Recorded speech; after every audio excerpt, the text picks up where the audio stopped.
A lot of the focus this past week was on Beto O'Rourke, the former congressman, got in 3 days in Iowa. I don't mean this to be snarky, but a lot of people are saying because he's unemployed, he gets to continue. And he continues. He's out in the Midwest. He's continued to campaign, Wisconsin, Ohio. Some of the others, the senators have to come back and cast votes and the like. The reaction to Beto O'Rourke has been really interesting, and it's polarized. We were talking before the show. This is Kathleen Parker.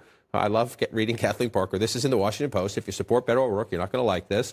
No one in recent memory, save for Donald Trump, has received so much free advertising by simply showing up. When he flails his arms, often in front of his own face, he reminds mothers everywhere of the moment when an infant suddenly realizes that the hand bobbing in front of his nose belongs to him, whereupon he remains mesmerized until he realizes there's another one. Ouch. Well, he does not remind me of my children, but I will say, I mean, it has been interesting how very kind of divided reaction has been to him. People seem to either really love this brand of almost kind of Obama-esque, performance that he does in front of a crowd, or hate it and think that it's very self-important and it doesn't really speak to any of the issues that, Democrats frankly want to be getting down to brass tacks on because they want so badly to beat Donald Trump in 2020.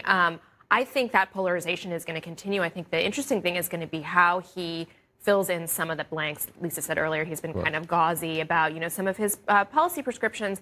I think that, Democrats are going to need to see what the specifics are on some of these grand ideas that he's out there talking about in very inspirational ways. And that's part of the reason that people are so taken up with, and I think in his Senate run in Texas, we're so taken up with who this guy is and sort of like the cult of his personality. There's going to need to be more of that, more than that. But I think that's why we see some of the divides right now. A lot of Democrats are really just fed up with this idea that you're going to have this guy making grand gestures, however big or small, and that there's not going to be anything behind that. I think that's the big worry right now.